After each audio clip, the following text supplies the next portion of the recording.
ప్రకటన గ్రంథంలో ఉన్న లోతైన మర్మం ఏంటంటే, మరి ఒకడు చేతి కర్ర వంటి కొలకర్ర నాకిచ్చి నీవు లేచి దేవుని ఆలయములో పూజించి వారిని లెక్క పెట్టుము అన్నాడు.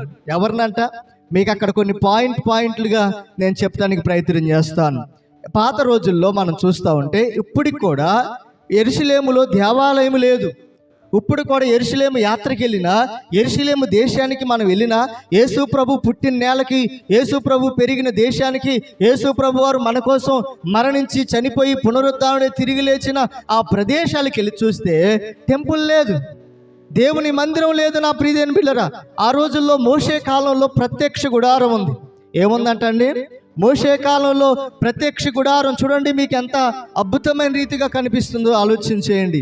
ఈ ప్రత్యక్ష గుడారంలో మనం చూస్తూ ఉంటే ఇది 3 భాగాలుగా విభజించబడింది. 3 భాగాలుగా విభజించబడింది. మీకు అక్కడ స్క్రీన్లో కనిపిస్తూ చూడడానికి ప్రయత్నం చేయండి.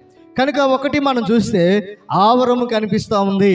ఈ ఆవరములో నా ప్రియమైన బిడ్డలారా ద్వారం ఉంది, బలిపీఠం ఉంది, గంగాలం ఉంది.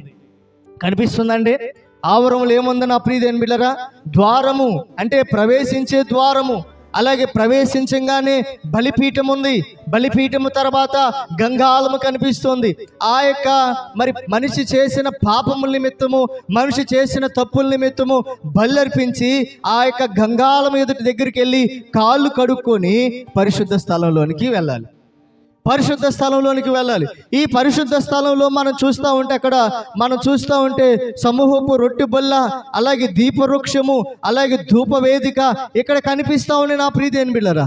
ఇంకొంచెం ముందుకెళ్తే అతి పరిశుద్ధ స్థలము. ఈ అతి పరిశుద్ధ స్థలములో ఏముంది? దేవుని మందసం ఉంది.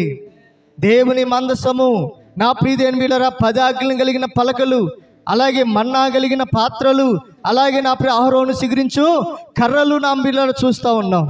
ఇలాగ నా ప్రియమైన బిడ్డలు ఆలోచన చేస్తూ ఉంటే ఇంత శ్రేష్టమైన మందిరాన్ని గురించి, ఇంత అద్భుతమైన మందిరాన్ని గురించి దేవుడు ముందుగానే ఒక టెక్చర్ వేస్తూ ఉన్నాడు, ముందుగానే ఒక ప్లాన్ వేస్తూ ఉన్నాడు. నా ప్రియమైన బిడ్డలారా, దైవజనుడైన మోషే గారికి దేవుడు చెప్పాడు, మోషే మీ యొక్క ప్రజల మధ్య నేను మీ మధ్య నివసించడం కొరకు నాకు ఒక మందిరాన్ని కట్టు, నాకు ఒక మందిరాన్ని నిర్మించు అన్నప్పుడు దేవాతి దేవుని యొక్క ప్రణాళికను బట్టి దైవజనుడు మోషే గారు అద్భుతమైన ప్రత్యక్ష గుడారాన్ని నిర్మించాడు.